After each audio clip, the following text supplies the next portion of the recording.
कि ये खुदा का तस्वुर कोई नया तस्वुर, ये मेरा फेथ नहीं है। तो फेथ में और बिलीफ में डिफरेंस क्या है?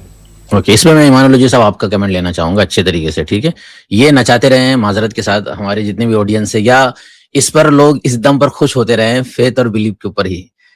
अब समझाने की कोशिश तो मुफ्ती इस्माइल साहब ने भी की है, इस पर तो मैं मुफ्ती अरशद साहब का भी जरूर कमेंट लूंगा। जबरदस्त वीडियो इन्होंने इसके ऊपर भी बनाई थी। ये किस तरीके से किसी चीज की डेफिनेशन दे रहे हैं और अपनी खुद की घर की बनाई हुई डेफिनेशन की बेस के ऊपर इनका पूरा एथिस्टिक व्यू चल रहा है।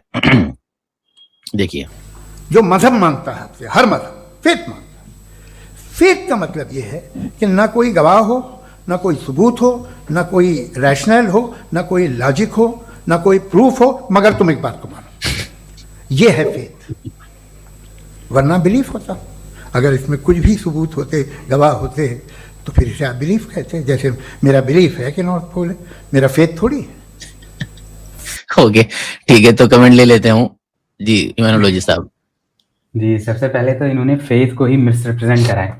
फेथ जो है वो दो काइंड का होता है, एक ब्लाइंड भी हो सकता है, एक रैशनल भी हो सकता है। ये कहना कि फेथ जो है वो सिर्फ ब्लाइंड होता है, वो रैशनल कभी हो ही नहीं सकता, ये तो झूठी बात है। इसका कोई एविडेंस नहीं दिया इन्होंने। अब जैसे कोई डॉक्टर है, अब हम जब ये जावेद साहब खुद इलाज कराने जाते हैं डॉक्टर के पास, तो क्या उन्हें दवाइयाँ समझ में आती हैं? उन्हें समझ में आता है कि दवाई कैसे काम करती है, ये सारे प्रोसेस कैसे काम करते हैं? यहाँ पर वो डॉक्टर पर फेथ रखते हैं क्योंकि उनको पता है कि डॉक्टर जो है इस फील्ड में नॉलेज रखता है। तो यहाँ पर उनका फेथ है, लेकिन वो फेथ रीजनेबल है, वो अंधभक्ति नहीं कर रहे हैं। There's a difference between अंधभक्त, being अंधभक्त और फेथ रखना। और दूसरी बात, ये भी तो साइंस पे फेथ रखते हैं। ये जब God of the gaps fallacy use करते हैं तो ये कहते हैं नहीं नहीं, आप खुदा को यहाँ पे क्यों फिट कर रहे हो? वैसे भी हम लोग जो है उस तरह से नहीं बोलते, लेकिन तब भी नहीं, साइंस आगे चल के इसे एक्सप्लेन कर देगा। वो क्या है आपका? That is your faith in science, right? तो ये कहना कि फेथ जो है वो हमेशा ब्लाइंड होता है, कभी रैशनल नहीं हो सकता, इज कंप्लीटली रॉन्ग। जो जज है वो कभी क्राइम को डायरेक्टली नहीं देखता है, वो किस पे बिलीव करता है, किस पे फेथ रखता है? एविडेंस पे, विटनेस पे, कोहेरेंट कितना है कोई एक्सप्लेनेशन, इन सब चीजों पे फेथ रखता है। तो उससे फिर वो कंक्लूड करता है। So it's a reasonable faith. मतलब पता नहीं है बेसिक रीजनिंग भी नहीं आती है। और ये तो है ही। उसके अलावा मुफ्ती अरशद साहब से मैं ले रहा हूँ कमेंट, दूसरा हजरत से भी लूंगा इस पर, और खालिद साहब से भी। इसके अलावा इस पर एक्स मुस्लिम जो है ना, अपने आप को कहते हैं कि हम तो मोमिन हैं लेकिन हम जाहिल अपंग हैं। और अभी आजकल ये ट्रेंड चल गया है कि लोगों को ये बताते हैं कि देखो हम तो बस फेथ रखते हैं। मतलब जावेद साहब के इस स्टेटमेंट को लेते हुए सारे एक्स मुस्लिम देसी कहते हैं कि हम तो फेथ रखते हैं इस्लाम के बारे में। तो उनसे पूछा जाए कि फेथ क्या, तो कहते हैं कि बस हमें कुछ नहीं पता, दलील हमें नहीं पता, हमें किसी चीज के बारे में हकीकत नहीं पता, तो हम रखते हैं। तो अब इसमें मैं चाहूंगा मुफ्ती साहब आप जरा क्लियरफाई करें कि ये फेथ का लफ्ज यूज कर रहे हैं और उसको मिस रिप्रेजेंट किस तरीके से कर रहे होते हैं। जी, एक तो वही जो मुफ्ती शमाइल नदवी साहब ने कहा कि एक ब्लाइंड फेथ भी होती है और एक रैशनल फेथ भी होती है। जो फेथ जो है ना, जिसके पीछे रैशनैलिटी हो और रीजन हो, तो वो फेथ जो है वो ब्लाइंड फेथ नहीं होती, बल्कि वो रीजनेबल फेथ होती है, उसको माना जा सकता है। ये एक चीज है, ये एक एंगल है।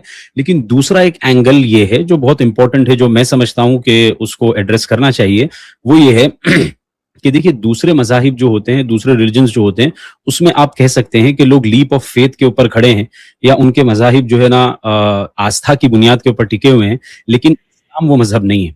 इस्लाम जो है जगह जगह पर, कुरान जगह जगह पर ये कहता है अफला ताकिलून, अफला तदब्बरून, अफला तदक्करून, कि तुम समझते क्यों नहीं, तुम अपनी अकल इस्तेमाल क्यों नहीं करते, तुम रैशनैलिटी से काम क्यों नहीं कर रहे हो। फिर अल्लाह ताला अक्लमंदों की तारीफ भी कर रहे हैं। एक जगह पर अल्लाह ताला फरमा रहे हैं कि अवलौ काना आबाउहुम ला याक़िलून शैअन वला यहतदून, यानी कुछ लोगों ने ये कहा कि हम तो अपने आबा व अजदाद के मजहब के ऊपर ही चलते रहेंगे। तो अल्लाह ताला उनको रिस्पॉन्ड इस तरीके से कर रहा है कि अगर तुम्हारे आबा व अजदाद, तुम्हारे बाप दादा अगर हिदायत को ना पहुंचे और उन्होंने अपनी अकल इस्तेमाल नहीं की और रैशनैलिटी को इस्तेमाल नहीं किया, तो क्या फिर भी तुम उनके पीछे चलोगे? यहाँ पर तो कुरान हमें ये दावत दे रहा है कि यूज योर रैशनैलिटी, अपने दिमाग को इस्तेमाल करो, अपनी अकल को इस्तेमाल करो। तो इस्लाम के बारे में ये क्लेम जो है ना बिल्कुल बोगस है। हाँ, दूसरे मजहब के बारे में हो सकता है कि करो कि वो लोग सिर्फ आस्था की बुनियाद के ऊपर खड़े हैं और ब्लाइंड फेथ है, लेकिन इस्लाम जो है ना हरगिज ऐसा नहीं है। इस्लाम सवाल करने को पसंद करता है। गुड। हमारे तोई साहब ने ज्वाइन किया है, मैं उनका वेलकम करूंगा। तोई साहब अस्सलाम वालेकुम वरहमतुल्लाहि वबरकातुहू। और आपने पॉइंट ऐड करने के लिए ज्वाइन किया है, बिल्कुल मैं आपसे कहूंगा जरूर अपना पॉइंट ऐड करें यहाँ पर, फिर उसके बाद इंशाल्लाह हम खालिद साहब की तरफ चलते हैं। वालेकुम अस्सलाम वरहमतुल्लाहि वबरकातुहू। मेरी तरफ से तमाम महफिल में बैठे सारे सितारों को प्यार भरा सलाम, और सुनने वाले नाजरीन को भी प्यार भरा सलाम। अल्हम्दुलिल्लाह मजलिस अच्छी चल रही है। बस एक पॉइंट जो गुजरा है अभी जावेद अख्तर साहब की तरफ से, जिनको उन्होंने जर्मेनिक रिलीजन बोला, हालांकि ऐसा कोई रिलीजन एग्जिस्ट नहीं करता थियोलॉजी के तौर पे, लेकिन स्कॉलर्स जो है जर्मेनिक रिलीजन बोल देते हैं, वो भी ग्रीक फिलोसफी से लेकर। लेकिन बहरहाल जो असल पॉइंट है वो ये है कि आप दुनिया के किसी भी रिलीजन को उठा के देख लीजिए, यहाँ तक कि अगर आप सनातन जो मल्टीपल गॉड को मानने वाला है उसको भी उठा के देख लीजिए, ग्रीक फिलोसफी के जो कॉन्सेप्ट ऑफ गॉड है उसको भी उठाकर देख लीजिए, और बाकी दीगर जितने भी जो मल्टीपल गॉड का कॉन्सेप्ट रखने वाले रिलीजन है उनको भी उठा के देख लीजिए। अगर आप उनके बेसिक अकीदे बुनियाद पे जाएंगे तो वहां भी कोई ना कोई एक जो है वो शुरुआत करने वाला मिलता है। जिस तरह से सनातन में है जो वेद, जब हम ऋग्वेद को पढ़ते हैं तो वहां पे नासदीय सूत्र आता है, वहां पे भी एक जो क्रिएटर है उसका जिक्र मिलता है, जो बुनियाद में था जब कुछ नहीं था तब वो था। इसी तरह से जब आप जर्मेनिक रिलीजन जो टर्म इन्होंने इस्तेमाल किया था उसमें जाएंगे तो वहां पे मल्टीपल गॉड्स हैं। गॉड्स ये कैपिटल लेटर वाला गॉड्स नहीं, छोटे गॉड्स, वो असल में जैसे थॉर, ओडिन और लॉकी वगैरह, ये जो मार्वल में इनका इस्तेमाल किया जाता है, और जो ग्रीक में मशहूर हैं कि इन सारे जो जितने भी देवता थे, कोई तूफान का, कोई बारिश का, कोई अलग, इन सब का जो ऑल फादर बोला जाता है वो ओडिन को बोला जाता है। लेकिन जब आप उसको गहराई से पढ़ेंगे तो ओडिन से पहले भी एक बुरी नाम का गॉड है। बुरी उसको ये उसका टर्म है ग्रीक का, BURI। लेकिन जब उससे भी पहले जाएंगे आप तो वो एक अजीब सा नाम है, जी से स्टार्ट होता है, वो मुझे आज तक वो नाम लेना नहीं आया, वो पता नहीं अजीब सा कुछ ऐसा नाम रखा है। तो वो जो है जो शुरुआत में था, जो सबसे पहले था, वो वहां से वो सिलसिला चल के आया है आगे, और तब जाके ओडिन उसका बेटा हुआ बुरी का, और ओडिन के को सबसे जो है वो ताकतवर गॉड माना गया। उसके बाद धीरे धीरे सब जैसे गॉड ओडिन के थॉर, लोकी वगैरह ये सारे कुछ आते हैं। अब असल में देखा जाए कि अगर बुनियादी अकीदा देखा जाए तो यहाँ पे गॉड्स की बात नहीं हो रही थी, यानी कि देवताओं की बात नहीं हो रही थी, यहाँ पे गॉड की बात हो रही थी, कैपिटल लेटर वाले गॉड, यानी कि उसको अगर हम हिंदी में जाएं तो परब्रह्म, अगर उसको हम इंग्लिश में जाएं तो क्रिएटर। तो हम यहाँ पे देवताओं पे नहीं डिस्कशन कर रहे थे, बल्कि हम एक ऐसी सुप्रीम बीइंग पे डिस्कशन कर रहे थे कि जब जो क्रिएटर हो, तो अब हमें हवाला मिल रहा है देवताओं का, तो ये तो कोई तुक नहीं बनता।